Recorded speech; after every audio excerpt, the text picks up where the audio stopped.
The Vino Geek Podcast, wine from a Kiwi perspective.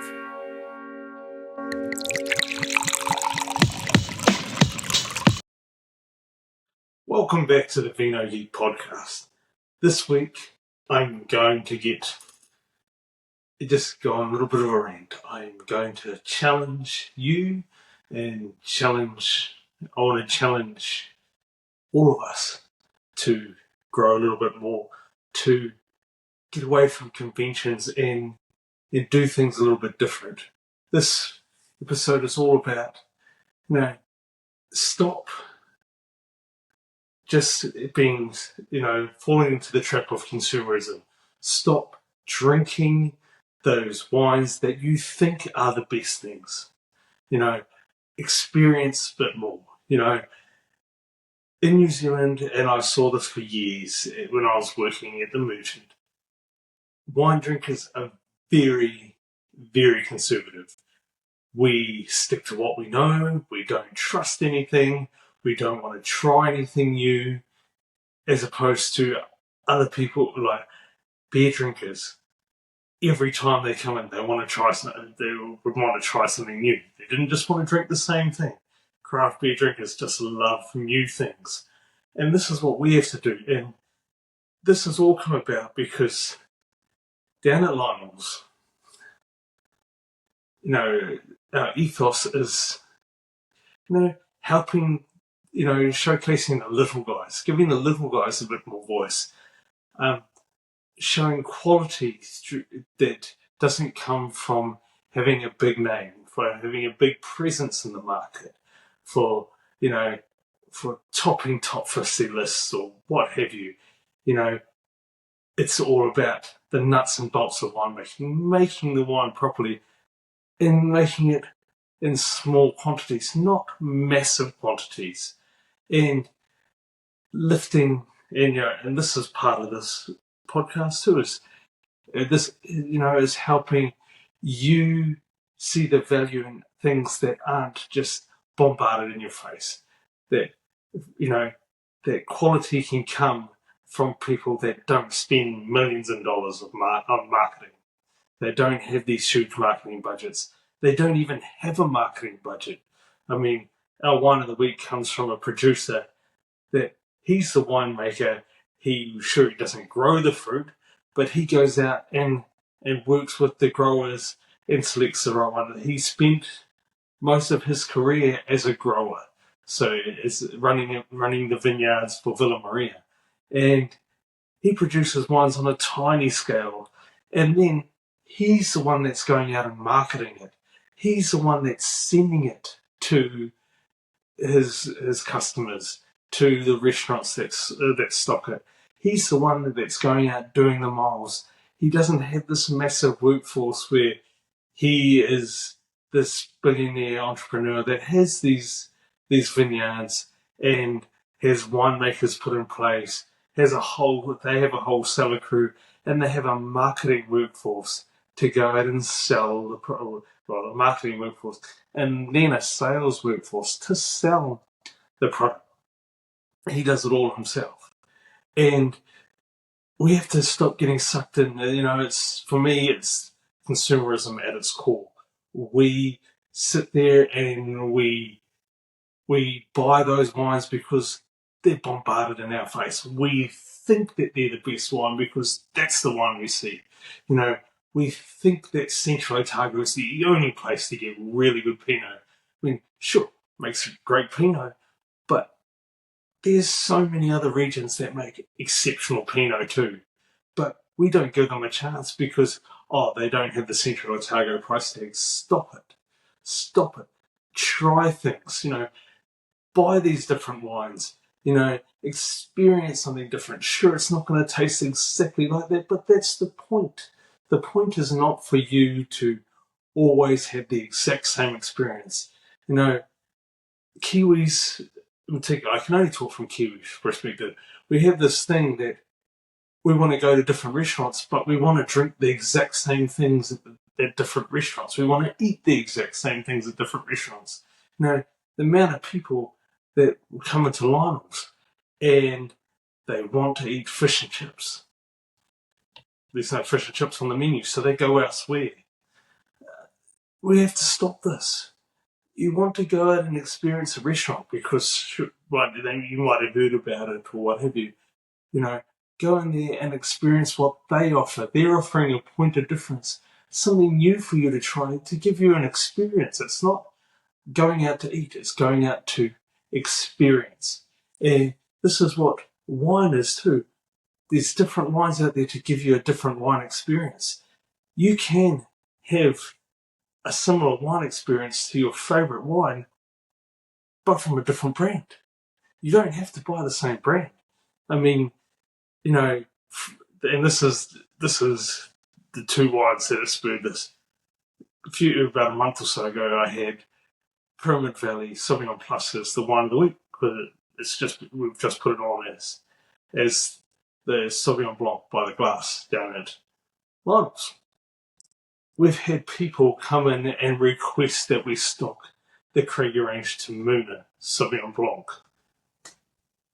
because they don't like the Pyramid Valley. And it's just like, that irks me because have you opened yourself up to even experiencing what this Sauvignon Blanc is? Or are you just so tunnel vision that you have to buy Craggy range and Craggy range is the only thing that's good enough? When we're talking about artisanal products, and sure, Craggy range has this massive reputation and it does produce really good wines, but they are very much commercially focused. They're very much commercially driven.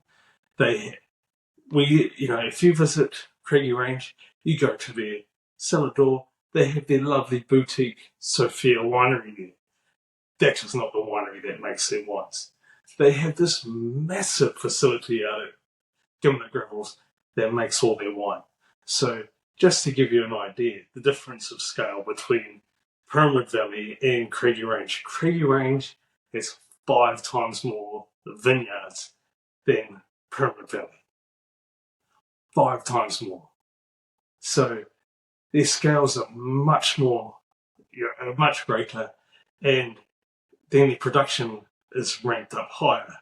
And they can't spend the same amount of time. When you're making making massive lots of wine, it's bulk production. It's like if you go as a table to an a la carte restaurant, everything's cooked to order for the most part. It's all done, right then and there. It's not pre-cooked and it's not. You've been sitting in a holding ovens for hours waiting for you to sit down and have your big function. The difference between function food and a la carte food is how it's prepared and when it's prepared. It's not made en masse. It's not made just to be homogenized and just to be appeal to everybody. It's made specifically and tailored and curated a bit more. Same with wine. If your production levels are higher, you have to produce it in a bulk way, which means you smooth it out, you make it streamlined, you make it easier on yourself. You're not going to produce your wine at this level. At this level when your production is this level. These wines here are produced hands-on. They're made, with love, with care. Put a little bit extra time and effort into them. These ones, they can't afford that because when you're dealing with this production level, you have to sell it overseas. You can't just sell it domestically. The bulk of it has to be sold overseas. So you have to meet market demands.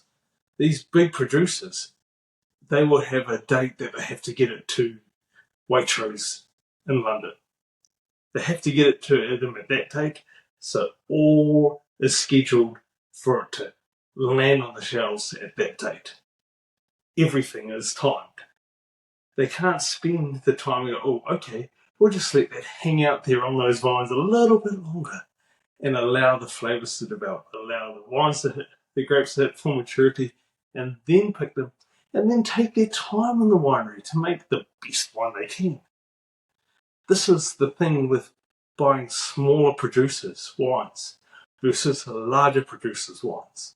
And this is why, in the beauty of the larger producer, in this case, is that you, the consumer, have been told by them, because they've got this massive marketing budget, that they are the best wine. Craggy range, I'm not trying to pick on Craggy range because I do think the wines are really good, but there's no points of difference with them. They're made in, they're made in a typical style. What you expect is what you get. They're not trying to make an artisanal product anymore. They're just trying to make they're trying to make a good wine, which is just different. And they do it very well, because you go to their cellar door. They are, it's all pristine, it's all immaculate. Their cellar door staff are a bit prickly, a bit standoffish, so, they're not just going to serve anybody. They're creating that whole image. Then you see the winery, and you think, oh, look at that lovely boutique winery. They can't make a lot of wine out of there, and they can't. But that's the one you see. You don't see the one that's 20, 30 k's back inland. That is their production facility. You don't see it. They don't want to show you that. They don't want you to know that. They want you to think that they produce these high-end premium wines at a minuscule level, minuscule production. These other producers, the likes of Chateau Garage, from Ravelli to an extent, they do have other brands that are part of the stable, so it sort of fleshes out their production. They produce tiny amounts. So what you see is what you get. If you ever, I haven't been to see Ollie's winery, and I'm planning to do that at Chateau Garage, but those who have, you can actually see on socials how small his winery is, how small his production is. It's tiny. He does it like that because he cares. He wants to make the best wines he can. Sure, if he had an investor or a business partner, he could upscale. And potentially that's what he's going to do in the future. But it's not going to get to these grand scales that these bigger producers use. And he's not going to have this massive marketing budget to convince you that their wine is the best one. And that's the brilliance of these places, is that they have the millions of dollars to spend on making you believe that their wine is the best one. You probably out there, ones that listen to this or watch this, potentially are a little bit more savvy and you want to try things differently. But you guarantee people that don't, that drink the same wine every time. They will drink the Craggy Ranges only, the Craggy Ranges. Just because Craggy Range is really good doesn't mean that there's not a dozen others that are as good, if not better, than that wine. And if you don't go out and experience to see if they are better, or what have you, you'll never know. And this is the thing. What a restaurant's like, what we're trying to do at Lionel's, what other places do that really care about the wineness and curate the wineness, that's what they're trying to do. They're trying to give you an experience. They're trying to show you different wines. They don't just want to give you the same wines that are down the road. I could have a wineness that's very similar to Plateau, and this is an example, because Plateau is the restaurant that has Craggy Range, Sauvignon Blanc by the glass, and they want to mimic that. They want the same wines they have there, but they want it at Lionel's, which has the view, has a lovely new space. It doesn't work like that. We're going for a point of difference. Frankie's model at Plateau is to have a wineless that has really solid wines, really good producers doing it right. He's not necessarily looking for that small artisanal boutique producer, again, that's also doing it right, which, Lionel's. Different market, different clientele, different mission, different ideas about how to do restaurants. Neither of them are wrong. They're just different. And if you're going to go to a restaurant that is curating their wine list a little bit more, looking for those smaller producers to give those smaller producers a voice, the least you can do is help give those small producers a voice. And this is part of what this podcast is about. It's about showing all sides of the industry, showing all aspects, showing those things that you don't see.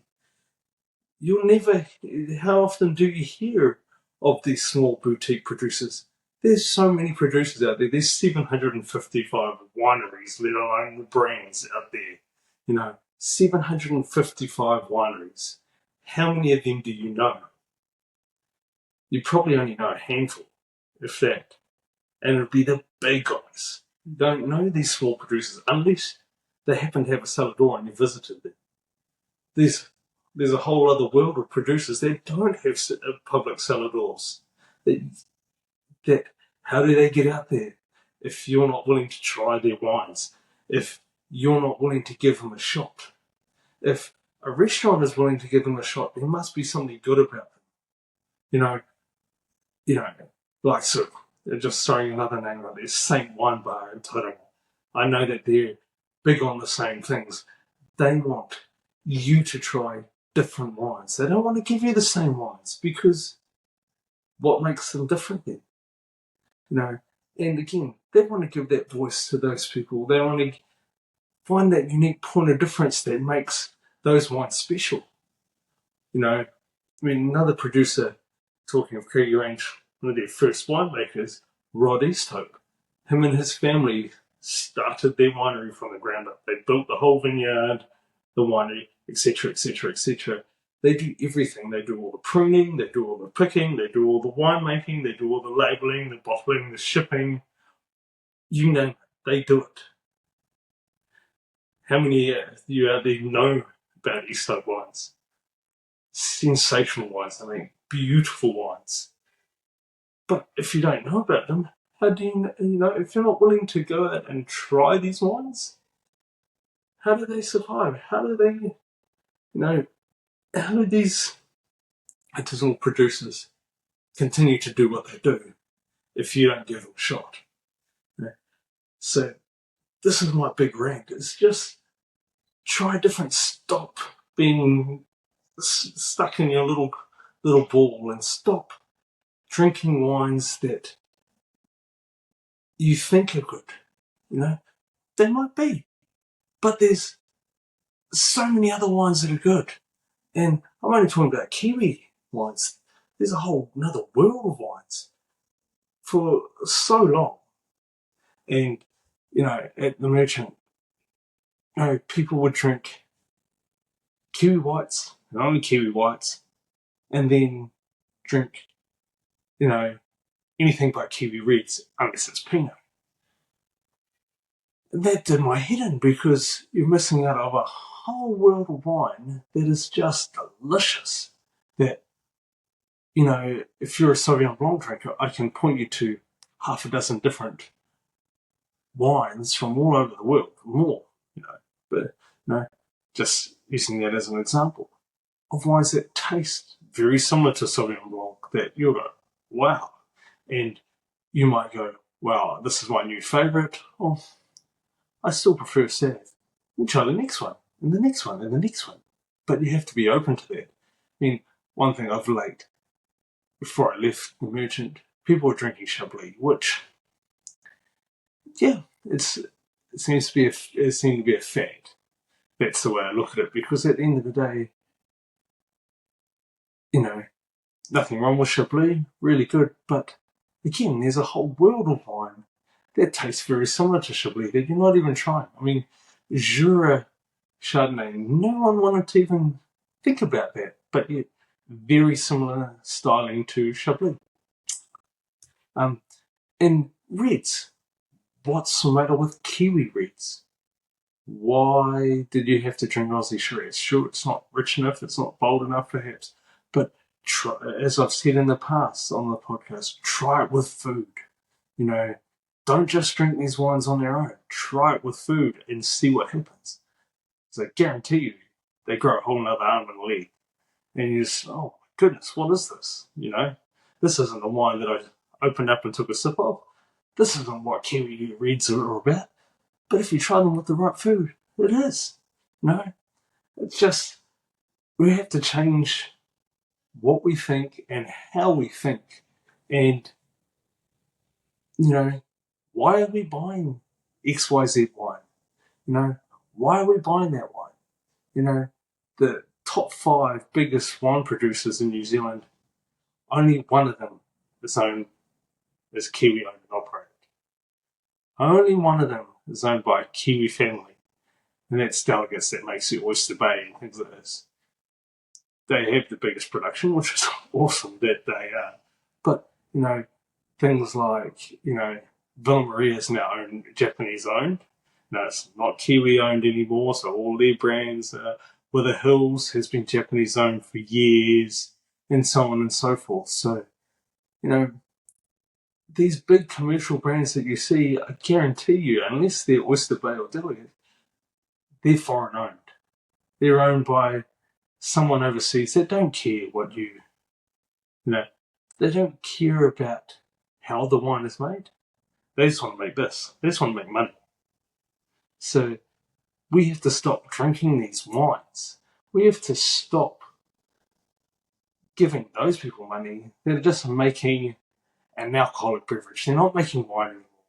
They're just making an alcoholic beverage from grapes. We need to stop that because there's all these producers that are making sensational wines.